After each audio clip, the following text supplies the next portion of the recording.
এসছো? Narayan school Narayan school থেকে biodiesel নিয়ে বলছে। তো এইটা কি ব্যবহার করা, কোন গাছ ব্যবহার করা হচ্ছে? দেখুন, আমাদের ডিজেল যেটা হয়, আমরা যেটা ডিজেল ইউজ করি, পলিউটিং হলেও এফেক্টিভ, কিন্তু আমরা এটা বলতে পারি না যে সেই ডিজেল তুমি আমায় বলো কোন গাছ ব্যবহার করছো? অ্যালগি। অ্যালগি, কোন অ্যালগি? ক্লোরোফাইসিন। আচ্ছা, সেই অ্যালগিটা এখানে তোমরা রেখেছো? হ্যাঁ, এই ভেতরের মধ্যে আছে। এটা কিভাবে রাখা আছে, মানে কি করতে দিয়েছো এদের? ফার্মেন্টেশনের জন্য। ফার্মেন্টেড করতে দিয়েছো? আচ্ছা, তাহলে এর থেকে তোমরা এই যে উপরে যে লিকুইড লেয়ারটা দেখা যাচ্ছে, এটাকে তোমরা কি বলছো? এটাই আমাদের ডিজেল। আচ্ছা, এটাকে তোমরা জ্বালিয়ে দেখেছো যে জ্বালানি হিসেবে কাজ করে কি করে না? সরে যাও, চারটা দেখি, চারটা একটু বড় করে দেখাচ্ছি। ক্লোরোফাইসি ফ্যামিলির আন্ডারে যে অ্যালগি আছে তাকে যদি ফার্মেন্ট করে তাহলে এরা বায়োডিজেল পাচ্ছে এবং সেটাকে ওরা ব্যবহার করতে পারবে fruitfully for the production and the supplement of diesel.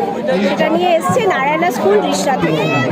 Carbon পিউরিফিকেশনটা করে দেখাচ্ছে এখানে। আলাদা কি ব্যবহার করেছো? এমনি কার্বন অ্যাবজর্পশন হিসেবে কি ব্যবহার আছে?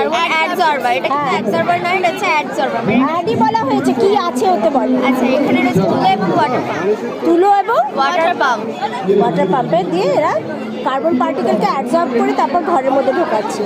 ঠিক আছে, এখানে হলোগ্রাম আছে দেখতে বলা হচ্ছে।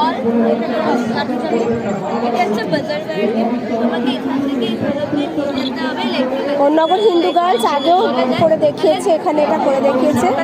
এটা তুমি কি করে বানালে? এটা হচ্ছে আলোর রিফ্লেকশনকে কাজে লাগিয়ে আমরা বানিয়েছি। এর মধ্যে একটা ফোন আছে যেটা 2D, সেটা এইটাতে একটা কাঁচ আছে যেটা 45 ডিগ্রি অ্যাঙ্গেলে রাখা আছে।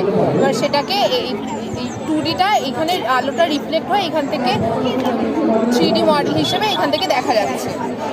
আর এইটা ধারণাটা কোথা থেকে পেলে? এইটা ধারণাটা কোথা থেকে পেলে এটা বানাবার? আমরা টিচারদের হেল্প নিয়েছি। কার্বন পিউরিফিকেশনের জন্য কি ব্যবহার করা হয়েছে? কি ব্যবহার করেছো কার্বন পিউরিফিকেশনের জন্য? আমরা ওয়েট কটন ইউজ করেছি। এটা একটা লো বাজেট মডেল। শুধু ওয়েট কটন? আচ্ছা,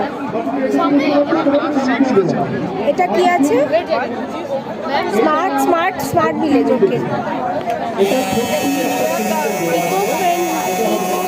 ইলেকট্রিসিটি জেনারেশন কি দিয়ে জেনারেট করছো? ইলেকট্রিসিটি কি দিয়ে জেনারেট করছো?